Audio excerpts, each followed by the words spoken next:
Hey everyone, Dr. Stein here, and welcome to the Week 1 analysis of the DDL. Before we get into it, I'd like to do a brief rundown of how the series is going to work. At first, I'll be trying to briefly go over these matches, analyzing some crucial points in them, and a few other details here and there. Afterwards, we'll be going through our weekly awards, which include Set of the Week, Play of the Week, Misplay of the Week, Best Nicknames, and finally, Game of the Week. To wrap things up, we'll be going through the player standings to see where each coach is at individually and what they need to do to secure their spot into playoffs. So to start us off, we have Dusty versus Spoods. So the first few turns a little interesting, where Dusty wasn't too comfortable with his lead, which was Mew against Spoods' Ursa Luna. And after this, we have what I'm going to be referring to for the rest of this analysis as a turn 2, or this specific game analysis, as a turn 2 situation, where Ursa Luna is guts boosted by his Flame Orb. He has to decide what exactly he wants to do. In the sense that it's always going to be Moltres in front of this Ursa Luna, and besides Annihilate, nothing much wants to switch in on this. So we see that Spoods for some reason doesn't really want to risk any damage or early damage on this Ursa Luna. Decides to switch out on the Annihilate, which goes for its own bulk up. Torkoal comes in, as he will for the rest of the match, on Annihilate, will always come in on Annihilate. And because Dusty does not want to risk a burn, either via Flamethrower or Will-O-Wisp, he always goes back into Moltres. This process goes on until, let me just double check, turn 11. Because what happened was that the first time this situation happened around in turn 3, I believe, turn 3 or 4, Dusty did a good call, made a good switch in on his Annihilate to try to not take any damage from a Facade. However, when we go to this process again, the turn 2 situation of Moltres in front of Ursa Luna, he decides to go into Annihilate once again later on, but unfortunately gets the prediction wrong and eats a Headlong Rush, which puts him at 26 health, so does a good 74% damage. And that time where he made the misprediction, that was not bulk up boosted. This is just why I'm once again thinking why he didn't try to go for any chip damage there. But however, Spoods gets really good damage off this Annihilate. And then once we get into turn 11, where now Spoods doesn't want to go for that same prediction, he does have another Mon that's immune to ground moves, goes into his Flygon, but once again gets the prediction wrong, eats a Facade, and down goes Flygon, our first one at turn 11. Afterwards, Annihilate comes for free. Spoods decides now's the time where he feels like Ursa Luna's fulfilled its purpose, and decides to let it go, or so we would have thought. But unfortunately, the Drain Punch from Annihilate is just not enough, and down goes Annihilate. This Ursa Luna living off of just 3 HP. Sure, Dusty picks up the Revenge KO, but now Spoods takes advantage as his Scarf Cleavor, which we find out sets up rocks. I do want to mention though, Dusty actually got a really nice play going off of Toxic and Infestation to trap the Torkoal. This is where I feel like Spoods probably could have done something to preserve the Torkoal, and I'll tell you why. Because he actually had Rapid Spin, and if you did not know, Rapid Spin will get rid of the Infestation trap mechanic. He was still slower after one Infestation. However, he had enough health where he could have probably pulled off one or at the most 2 more to help speed the Tox effects, and then just switched out to preserve it. But I think the Torkoal at this point doesn't serve much purpose either, so it's all fine and dandy in the end. Dusty gets that kill, but now Spood sends in the substitute Calm Mind Raikou, something I did not think I was going to be seeing on this Raikou. That's something you normally preserve for Suicune due to its better bulk. But no, with this is how Spoos basically wins the game. the remaining Mon. He gets 2 Calm Mind setups going. Takes out the Moltres, takes out the Mew, takes out the Toxapex, because now after +2, Cinderace is the only one able to do any significant damage on the physical side. So he is able to get rid of the Raikou, but we find out that the choice Cleaver just comes in, ends the game, and that's it. So congratulations to Spoods for winning week 1. Next up, we have Beamer versus Will. They start us off with a very interesting turn 1, with both leading with their respective Ogerpons. This decides not to stay in on a possible U-turn on Will's end, which will definitely do more damage than he probably would himself. But yeah, we see him switch out. So turn 2, we have Tauros Blaze on Beamer's end and the Iron Boulder on Will's. I feel here is where Beamer makes a very questionable turn, decides to immediately Terrastalize into the Terrasteel. I don't know if he was trying to predict a Psycho Cut, but regardless, he decides to go for the Raging Bull. I'm not sure if he was maybe he thought the move would change, or the move's typing would change if he Terrastalized to a Steel type, or maybe he was trying to call out something. But regardless, we see it does not do very much damage, but this allows Iron Boulder to get a free substitute off. I'm going to assume that the Tauros was banded, considering how, or to get rid of the substitute, besides it being a resisted attack. So down goes the Tauros next turn, and we see that Ogerpon comes in. Will doesn't want to stay in on this, decides to go Empoleon. However, we see Beamer get a very good prediction off with a superpower coming in. However, Will was ready for this, as we see the Chople Berry go off. For this, he switches out, and unfortunately, Beamer gets a miss on that Power Whip, basically guaranteeing a free switch in on the Hydreigon. Although it wouldn't have done much, chip damage is chip damage. Here we see the Hydreigon being scarfed as it goes first and gets very nice damage off with that U-turn, taking the Ogerpon down to 42% after the defense drop from that superpower. Beamer decides to taunt before switching out to his Hoopa to confront this Houndstorm. However, we see a double switch out with Hydreigon coming out on Will's end. Beamer, knowing that this Hydreigon is now scarfed, does not want to stay in on the U-turn. Goes into his Kilowattrel, and Will switch out into his Hippowdon. Beamer decides to switch into his Terrapagos, gets that Terra Shift off, but unfortunately this Sandstorm will get rid of its ability to eat any or resist any move at first. So we see it takes that U-turn quite well. Decides to go for a Terra Starstorm, but Will, predicting this, decides to try to eat it up with its Iron Boulder, which does get that special defense boost in the sand. We see that special defense boost come in clutch, allowing to live on 5% off that Scorching Sands that the Terrapagos launches off. Without that boost, I'm pretty sure it would have gone down. Beamer, realizing that something has to get sacrificed here, decides to sacrifice the Ogerpon. You see the close combo come out from Iron Boulder. Iron Boulder gets its second kill in this match. Down goes Ogerpon. Kilowattrel now comes in here for free. Will, deciding to probably save this Iron Boulder as a sack later on, if need be, decides to switch in Hydreigon, which eats a Hurricane, which thankfully does land, taking it down to 35% health. We see Protect on this Kilowattrel set, which is very interesting. Wants to scout what the Hydreigon will do, sees the Draco Meteor, Will not wanting to stay in, as he is choice locked into it, switches out to Hippowdon. We see another Hurricane go off, thankfully, once again not missing, taking the Hippowdon to 61% health.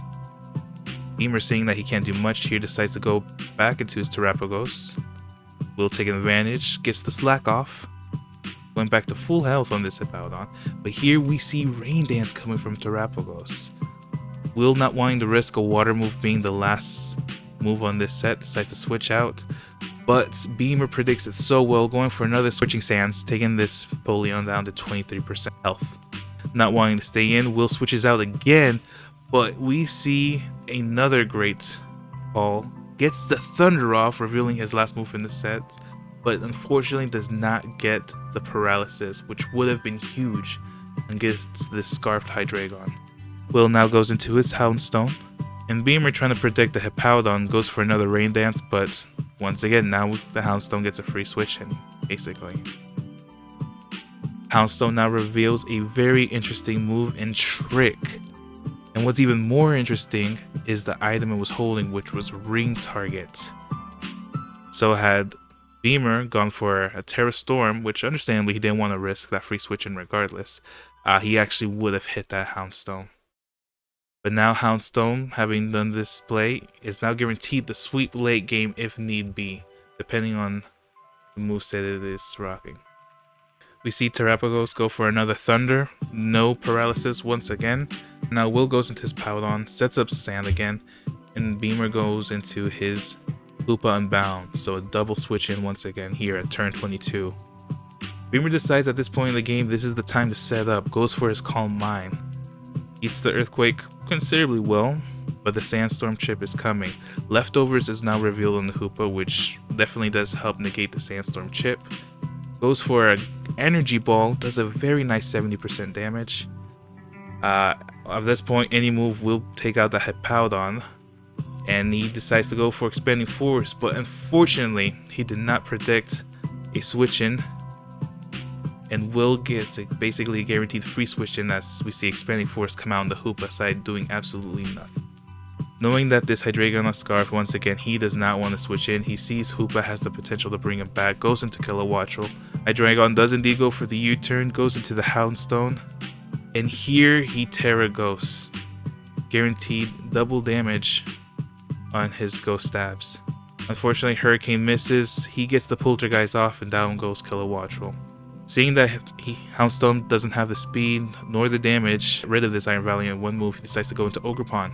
Iron Valiant goes for the Spirit Break, basically does nothing to this Ogerpon. We see another Protect, but now an Iron Valiant scouting for the move. I'm not entirely sure what he's trying to go for here, but the Ivory Kojo comes out once again, dropping it to 20%. Iron Valiant goes for another Protect, allowing Houndstone to come in for free. Here we see the Shadow Sneak. Takes out the Iron Valiant, takes out the Hoopa Unbound. Terrapagos has the Ring Target on it, and has enough speed to outspeed the Terrapagos and end it with a Poltergeist. Houndstone claiming 4 kills in this match, and Will ending on the 6-0 against Beamer. Now before I end this match analysis, I do want to go over some interesting facts here. While Will did win 6-0, I want to share what the health was on each of the remaining Pokemon. Iron Boulder had 5% health. Empoleon had 23% health. Ogerpon had 22% health. Hydreigon 11%, and Hippowdon at 30%. Houndstone was the only Pokemon above 50% health. Had Beamer had a Scarfer or a Mon fast enough to outspeed the Hydreigon, or at least resist it, he could have very easily set up a reverse sweep and win this himself, and also taking care of the Houndstone as well. Sure, that's different conditions he'd have to go through, but if he could have very easily brought this back, or at least made it a lot closer. But I just wanted to show that although on paper it looks like a sweep, the match was indeed a lot closer than the stats will let on. So congratulations to both Beamer and Will for this week 1 match. Alright then, we're gonna now continue on with Lou versus Frozone. Now this was definitely a way to start off the season. Well, this is third on our analysis here. This was actually the first match that I played for the DDL Season 3, and let me tell you, it could not have gone off in a better way. Immediately, we're going to have a very similar situation with Dusty versus Spoos, where there's a lot of switching around in the earlier part of the game. We see that Frozone, my bad, actually has a very good advantage lead here against the Skarmory with his own Volcanion. And for a good while, with the switching around, Frozone's just getting very good consistent chip off of Lou's team. We get to a certain point where he sends in his Alola, and Frozone, with a great prep on his end, actually gets a fire spin off on this Alomola, not allowing it to wish pass anymore, due to the fact that its now preferred pivot is flip turn instead of baton pass. Will not only not do anything to the Volcanion, but instead heal it instead. We see Frozone actually get very good consistent chip damage on this very defensive Mon via Earth Power. However, Blue's saying he's not going down without a fight. We actually see Mirror Coat go off on this Mon, doing a very considerable amount of damage.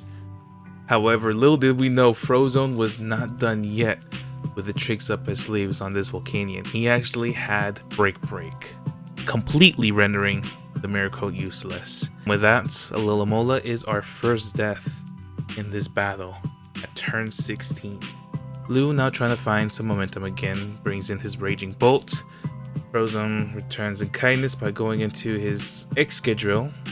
Eats up that Draco Meteor considerably well, leaving him at 51%. We see that he also takes advantage to get rid of the Stealth Rocks that Blue has set up early on.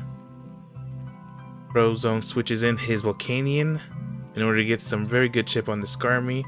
However, he does lose the Volcanion in the process. We now come to a point where it's a good bit of back and forth on both ends. One would think that Blue lost all form of health regeneration, losing the Wish Alomola. However, both his Skarmory, his Viscintipity, and including the Raging Bolt have forms of recovery. Roost being for the first two, and Raging Bolt being Resto Chesto set. Very nice to see. Turn 34, we see Frozone get a chance to set up his own Stealth Rocks, seeing as a lot of back and forth switcheroos are going around here on both ends. So Frozone sees a good opportunity to set him up to start building some chip damage to help wear down the opposing team. So something I want to bring out that's helping Frozone try to continue this war of attrition against Blue is what I believe to be a Specs Dragapult, launching those Shadow Balls. The only thing that can resist it is Darkrai. However, Darkrai is not the tankiest Mon on this team. Far from it. I believe at this point it's always been probably the weakest defensively. Of course, it does have a little more special defense than the Great Tusk. However, it's the only one that can actually resist the Shadow Balls coming from this Dragapult. But with time, it is wearing down, and it does not have a form of recovery as his other mons do. We are at turn 41. Yes, I repeat, turn 41, and it is still 5v5 going on over here. However, at turn 42, Frozone decides to sacrifice a mon to get a clean switch in and get momentum back. He sees that he won't get anywhere without making a necessary sacrifice, and trust me, Frozone will not let a mon die if he does not have to. You see Clefable come in as his switch in. However, it is bait as he goes for the double switch on Blue's own switch to the Specs Dragapult. Blue tries to recover some damage with Roost, however, he is not recovering enough, and down goes Skarmory, bringing it to 4v4. Frozone then predicts a headlong rush coming in, freely gets his Roll and Wash, which has a changed name, and we will not touch further on that subject. However, now momentum is on Frozone's side. Blue tries to go for a Thunderclap to at least get some sort of chip off this Dragapult, but unfortunately the Raging Bolt does go down this turn. Knowing that he does not do enough damage to take out the Viscintipity, he switches out to his Roll and Wash. However, Blue takes advantage, Roost up once again, and at this point the Roll and Wash is suffering Toxic from Toxic Chain ability, and Blue knows that all he has to do is wait it out. Frozone gets the first Hydro Pump on it, but misses the second one, very crucial as it would have taken it out.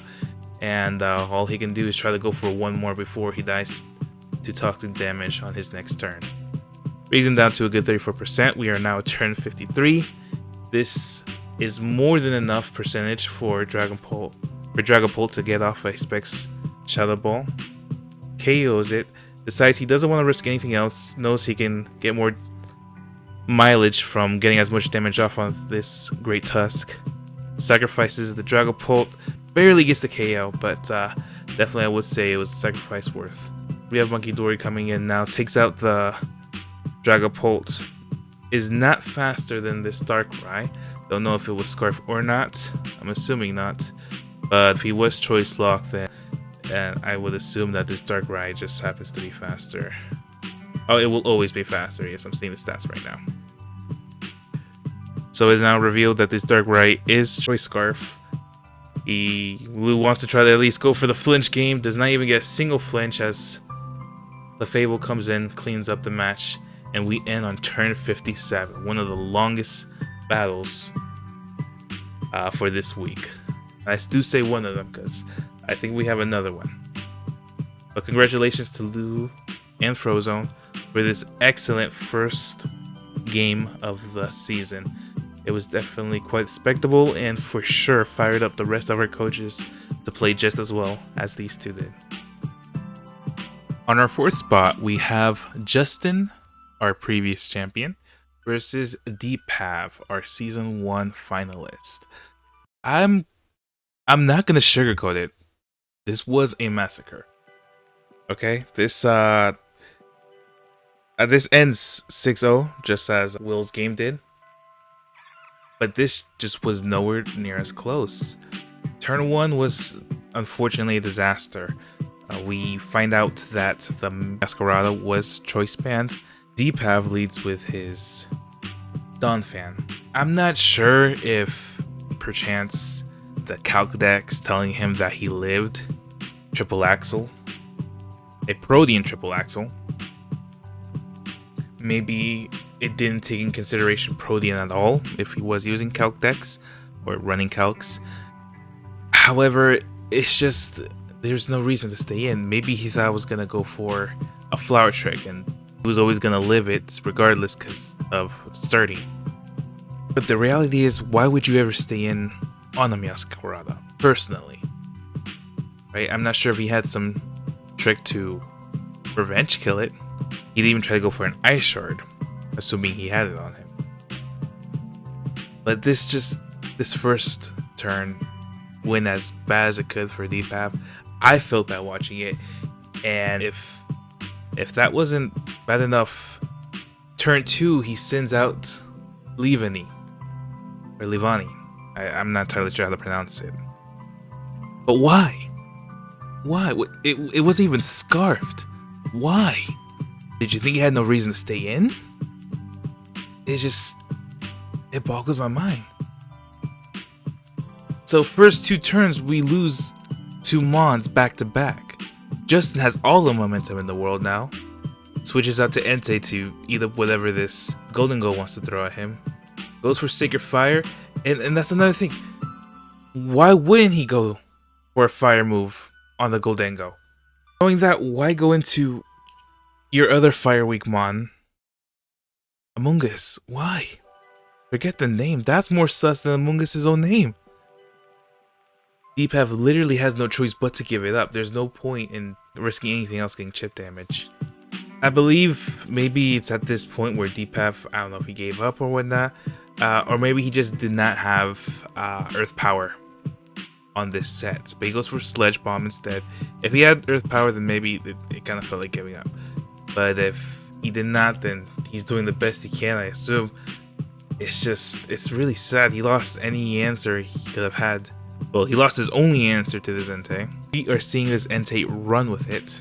It's a darn shame that we don't get to see what that red card actually could have been used for. Especially because it's required to, I believe you have to live an attack for the red card to activate.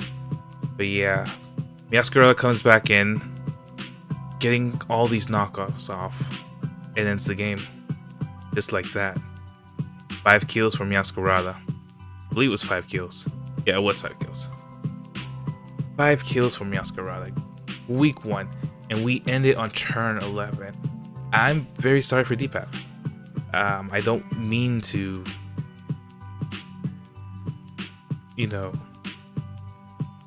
talk bad about the game in general. There's just not much else to say. It ended in turn 11. The first 2 turns, both 2 Mons went down. and everything just was getting chipped to oblivion afterwards. The only one he got close to knocking out was Masquerada, but let's be fair, it's Masquerada. It doesn't take many hits in general. So hopefully DPAF can recover from this. You know, it is week 1, but it is a 6-0, so DPAF definitely will need to step it up a notch to start climbing back into a position where he can confirm his spot for playoffs. On our penultimate match here, we have Kyoma versus Harvey. Both start out with a very decent lead, Sableye on Kyoma's end, and Screamtail on Harvey's. Harvey immediately tries to readjust, sending in Dragalge, gets some Toxic Spikes. Seeing that these dual screens are going to be in his way, decides to flip turn out of there, get his Scizor in, and defog both screens and his Toxic Spikes. Kyoma responds old switching out of there. But we see that Harvey's not shy of any pivoting moves himself. As a matter of fact, I believe half his team has pivot moves. At turn 9, we see Kyoma starting to set things up with a calm mindset on this Sylveon. We get a bit of back and forth going on between Harvey trying to sludge bomb it, hoping to get a poison at some point. Harvey's convinced that Kyoma's running a second item, Covert Cloak.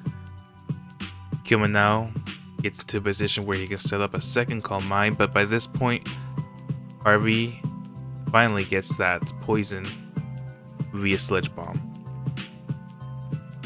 And Kyoma now finds himself on the timer, seeing as poison does more than leftovers. Here at turn 17, I feel like Kyoma probably did a bit of a misplay. For a wish, trying to heal some damage back, but this Scizor's Bullet Punch is doing way too much damage. Along with not being able to count on leftover recovery, I feel like if this Sylveon was gonna go down anyway, he should have just Hyper Voiced, take advantage of that +2 special attack, and see if he could at least get this Scizor down to a priority hit range, assuming that he had priority. Kyoma then tries to send out his Gouging Fire,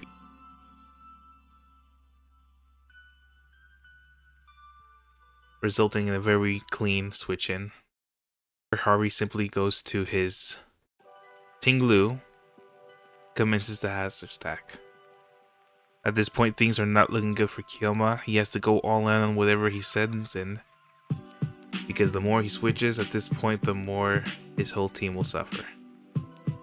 We see Harvey try to get a little tricky with a flip turn on the Tauros Paldea Agua.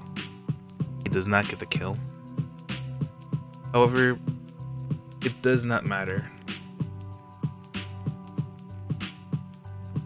Harvey continues with the momentum, continues to rack up damage via spikes and Toxic Spikes. Heals up his Dragalge to almost full health. And here at turn 28 makes a very good switch in and commences his setup. He Terra Bugs in front of the Greninja, becoming resistant to the Grass Knot. After getting 2 Dragon Dances up, he actually starts to reveal he is rocking a loaded dice set. I did not know the Iron Thorns got Pin Missile. Amazing.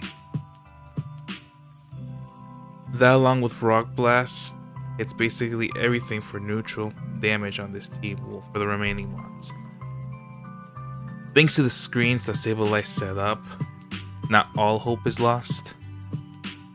Gouging Fire barely lives on 1 HP, able to take out the Iron Thorns. However, at this point it is just too late, damage is done. Wario, the Thunderous Therian, comes out, does get paralysis. Containing at first, all good things must come to an end. Harvey switches out to his Iron Bundle, which finishes the game. Harvey winning 4-0 against Kyoma. Alright, last on our list is Finley versus Maki. For the first 2 turns, both have an interchange of switching around. Finally, in turn 3, we see Maki finally having the Pokemon of choice in Latios. I believe this is a choice specs Latios. Goes for a Thunderbolt to catch the Pelipper, but strikes gold in the Tornadus coming in, and unfortunately, basically not getting to do anything. However, this is not the end for Finley. Finley has been in worse places before, so we'll see how he gets out of this one. Taking advantage that this Latios is choice locked. I'm not sure if he was aware or not, but goes for a Toxic, gets it in the defense of Arboliva, which is a really good Pokemon to get that Toxic off on. The next few turns involve a couple of more switching around, small interchanges of damage here and there. Maki gets Toxic as well on the Toedscruel. Toedscruel getting the special defense drop on that Earth Power. Maki decides not to leave in the Galarian Weezing. Finley, taking advantage of this, decides to go into his Pelipper. Both go for a double switch out in this case. We are back into a similar turn. I believe around turn 3 is when Maki went for the Thunderbolt. However, does not go for the Thunderbolt again, not wanting to risk a switch in on either one of his both immune ground types. Goes for the Mist Ball, does get the special attack drop, resulting in Finley's Hurricane not doing nearly as enough as he would have liked. Finley now goes into Tinkaton, taking advantage once again of this choice locked Mon. Still does pretty decent damage, all things considering. A few more switching around, we have Arboliva in, and Finley able to get his Pelipper back in. Takes out the Arboliva with a Hurricane, resulting in Maki's first Pokemon loss here at turn 17. Finley, maybe not entirely sure what this Ogerpon wants to do, decides not to let it set up for free in any case. Goes into his Tinkaton. We see Trailblaze on this Ogerpon, and we also see Rocky Helmet on the Tinkaton. For some reason, even though aware of this Rocky Helmet, Maki decides to go for a Horn Leech, losing more health than it healed. This allows Tinkaton to take out with a Gigaton Hammer, and Maki loses second Mon. Maki uses this opportunity to send in its booster energy, speed, Sandy Shocks. Finley, wanting nothing to do with this, switches out, correctly goes into his Toedscruel, eats up that Earth Power, and lands a very good Toxic off. Personally, I feel like he probably would have done better going for his own Earth Power, but maybe saw more value getting that Toxic off. So regardless, we see the Toxic damage do its job. Finley decides to set up the Rain one more time, letting Pelipper go down next turn, and gets a free switch in for his Barraskewda. Although empowered in the Rain, it still wants nothing to do with this Latios, so we could assume that it might have been choice banded, or maybe he just didn't have crunch on the set this week. Regardless, he switches out, decides to let Toedscruel take the fall, gets in his Tinkaton. Maki brings out the Galarian Weezing, decides to let Galarian Weezing go down here, and Maki is now left with two Pokemon, Primarina and Latias. Primarina tries to go for a Psychic Noise, however that is influenced by the Liquid Voice ability, making it a water type. Zyre completely immune and even healing off of that. So a very good play by Finley here. Maki wants to scout, see what's gonna come out from this Clodsire, goes for a Protect, decides to switch out into Latias. However, Latias does get poisoned from that Poison Jab. So this Latias is now on a timer. Not being able to take out the Clodsire in one hit does put it on even less timer, guaranteeing it goes down with the next turn no matter what. Finley takes advantage, switches in his Tinkaton, and down goes the Latias. Tinkaton barely living on 8%. Maki decides that this is time to go for a late game setup. Goes for a Calm Mind, however, this is where Finley says, "You fell for my trap card." Reveals Encore here at the what seems like the last minute, locking this poor Primarina in Calm Mind. Although slow death, Finley inevitably does get this last kill with Tinkaton, beating Maki with a 3-0 victory. Congratulations to Finley for winning, even though early game was basically playing 5v6 the whole time, so very impressive stuff. And that concludes our Week 1 analysis of the DDL. I'd like to ask for a round of applause for all our coaches for giving us both a great entertaining Week 1 as well as a great display of sportsmanship. However, our analysis video does not end here. We will now be moving on to our weekly awards, starting with Set of the Week. So with Set of the Week, we have 30 nominees with only one taking home the gold. Our third place will go to Beamer in his Rain Dance Terrapagos, or Rain Dance Thunder set Terrapagos. Very creative. For the specific matchup, it didn't look like it was doing much, but definitely served its purposes for scaring out the Hippowdon, changing weather to get rid of the passive damage, and was a very nice, interesting set. Second place goes to Will, his opponent, in the Ring Target Houndstone.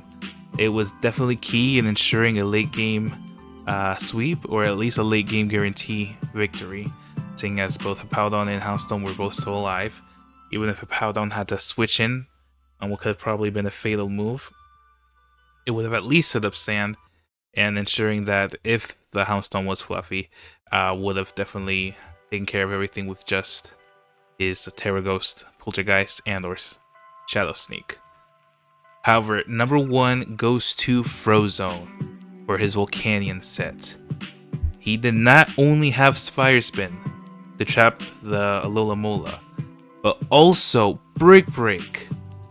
Alright, the combination of these two moves were pure genius. Fire Spin made sure that Alola Mola was gonna stay in and die regardless. However, taking the double damage from Mirror Coat, we all thought that Volcanion was done for. However, seeing one physical move, Brick Break, probably brought in case of Screens Alola Mola or something of the like, was so good that poor Alola Mola had no choice but to die slowly there. It was a beautiful sight to see, and congratulations to Frozone for this Set of the Week award. Next up, we have Play of the Week, and our 3 nominees are Spoods, Beamer, and Finley. Third place goes to Beamer and his predicting switch in for the Empoleon, going for that superpower. Had not been for that Chople Berry, who knows if Beamer would have gotten that kill. However, it was a great prediction nonetheless, and props due where props are due. Second place, we have Spoods with his Ursaluna going Headlong Rush instead of Facade. Playing around the mind games Dusty was trying to pull there. Made the right decision, but was able to bring down the Annihilape to a drastically low percentage, getting rid of one of the biggest threats against his team. And our number 1 spot for Play of the Week goes to Finley and his Encore Tinkaton. While Maki probably could have gone a Calm Mind or 2 to secure a late game victory, considering Primarina's bulk, that Encore was revealed at just the right time, getting Maki to get a little too comfortable and ensuring Finley's victory for those last couple of turns. Congratulations to Finley for winning Play of the Week award. Our next category is one of the more fun ones we have for this season, Misplay of the Week. So don't worry, number 1, you have others who have joined your ranks. Our nominees for this category are Deepath, Kioma, and Finley. Number 3 is going to go to Kioma. When he had his Greninja against the Iron Thorns, I feel like he must have had at least either one of his stabs on that set. Either one of those would have been a safer play due to the fact that this was the Terramon. Whether he terrestrialized or not, going for the Grass Knot was a little too ambitious and basically cost him either the match right there or a better score overall. So number 3 will go to Kioma for that play. Next up, we have Finley. On turn 3, switching in his Thunderous on that Thunderbolt from Latias. Unfortunately, that was very much a waste of a Mon right there. We didn't get to see Thunderous do anything. Well, I'm not sure entirely what the plan was or what he was trying to scout out for. Maybe try to predict a missed ball. Unfortunately, it was the Thunderbolt, resulting in the loss of his first Mon and him having to play a much harder battle than one would have liked. And our number one misplay of the week goes to DPAV on turn 1. It's just sad to see, honestly. Like I mentioned in the analysis of that match, I'm not sure, maybe he was predicting the flower trick over the triple axel. However, it just wasn't the move. He had Mons to go in to take that, so it was very unfortunate to see. And after that turn 1, Justin just ran with the rest of that match. So from turn 1, it was just bad. And then turn 2, so the first 2 turns, not even just one, back to back. So yeah, sorry DPAV, this award falls upon you this week. Our next category is Best Nicknames of the Week. Here we have Frozone with Spitfire the Dragapult, DPAV with Funch the Amoonguss, and finally Maki with Elfet the Latias. While I want to automatically give this victory round to DPAV for naming a Pokemon after our beloved commissioner, I cannot just give it to him for personal bias. For that reason, number 3 does go to DPAV for Funch the Amoonguss. While appreciated, it is not the most creative nickname. Love you, Funch, though. Next up, for second place, we have Maki with Elfet the Latias. I love the reference to Elfet from Guilty Gear. I hope I got that reference right, but the color scheme does match identical. So if that was the goal, congratulations. If not, well, this is a personal choice for me. I did mention I'm not going off of a personal bias. However, this for me is different because I'm interpreting it as a reference to something else, not just a specific person I know in my personal life. I don't know why I'm going to such detail defending this. Anyway, that leaves Frozone for our best nickname of the week with Spitfire the Dragapult.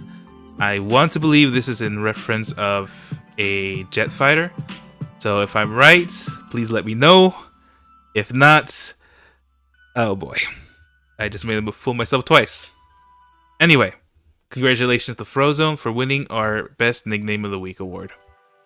Last but not least, we have our Game of the Week award. Our nominees for this are Beamer versus Will, Frozone versus Lou, and finally, Finley versus Maki. Third place goes to Beamer versus Will. As I mentioned, it was a 6-0 but was a lot closer than we thought, especially considering all the remaining health on Will's end, not including the Houndstone. So any different turn, given the right circumstances, definitely could have led to Beamer cutting it a lot closer or even winning the match. Second place goes to Finley versus Maki. Finley had a rough start with that Thunderous being taken out at turn 3, resulting in a 5-0 match for the rest of this battle, but Finley was able to find a way around, bring it back home and get his victory. Our number 1 spot goes to Frozone versus Lou. An excellent game 1 of not just the week, but the entire season. Definitely was the closest out of all of them, and definitely couldn't have gone in either's favor. Both played tremendously, and definitely was quite the game to watch. Congratulations to both Frozone and Lou for winning the award of Game of the Week. And that concludes our weekly awards portion of this week 1 analysis. Unfortunately, due to me being late in making this video, I do not have the proper standings list for the week 1 coaches, so I will do my best to make sure that the next weekly analysis video comes out as soon as possible. That way I can give a proper section for the standings of our coaches. So I apologize for that, and hopefully next video will have the up-to-date version of it. Before we wrap things up, I'd like to share the schedule for week 2. For week 2, we have Lou versus Dusty, Maki versus Frozone, Beamer versus Harvey, Spoods versus DPAV, Will versus Finley in a very exciting match in Kyoma versus Justin. Our Season 1 and Season 2 champions going each other head to head so early in this season. So very exciting match that we're all looking forward to and can't wait to update y'all on how it goes. And that concludes our Week 1 analysis of the DDL Season 3. I appreciate everyone for watching till the very end. Please leave a comment down saying what part you enjoyed the most, what you feel like I could improve on in this analysis series. On top of that, as I've mentioned the schedule for next week, please let me know your own personal pick'ems down in the comments. See who you have as coming out on top for the week there. Also, don't forget to comment for your favorite coach. We will be doing some polls on this. And yeah, thank you very much for everyone once again for watching, participating. Best of luck to all our coaches in our DDL, and can't wait to continue with this series. Thank you all for watching, and I'll see you later. Peace.